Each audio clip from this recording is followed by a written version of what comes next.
Dari @tomivo4427. #obsesi. Kok tanya tentang oli transmisi. Apakah ada pengaruh negatif isi oli transmisi kalau kelebihan? Cara cek olinya gimana? Biar pas. Dan info juga dong, lokasi bengkelnya ada di mana aja. Salam kenal dari Batam. Oke, bengkel ada di mana? Kalau misalnya yang di Jakarta, kita ada di Kelapa Gading pusatnya. Terus kalau yang di dekat Tangerang, dekat Jakarta Selatan, itu kita ada Bintaro. Di Bandung kita ada di Padalarang. Terus kalau di Surabaya kita ada di Lontar. Oke. Balik ke pertanyaan, apakah ada pengaruh negatif kalau oli transmisi kelebihan? Kalau kelebihannya cuma setengah liter atau kurang lebih lah ya, setengah literan misalnya, itu nggak ada efek apa-apa negatif, nggak ada. Yang jelek itu kalau kekurangan oli, pasti akan terasa agak gila. Agak gila maksudnya? Agak gila, banyak masalahnya gitu.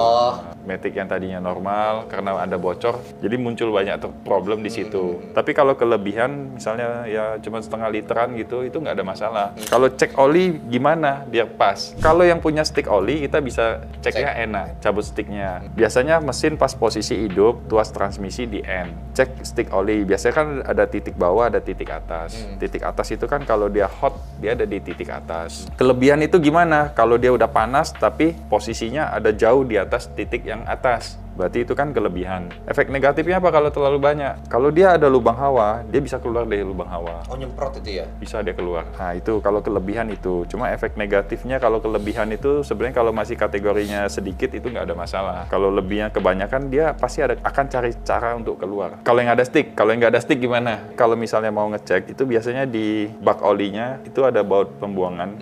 Di dalam baut pembuangan itu ada sedotan lagi. Kita ngomongnya straw. Posisi mesin hidup, tuasnya di end. Nanti kalau dia netes, berarti tandanya oli itu cukup sampai nyentuh ke batas yang sedotan itu.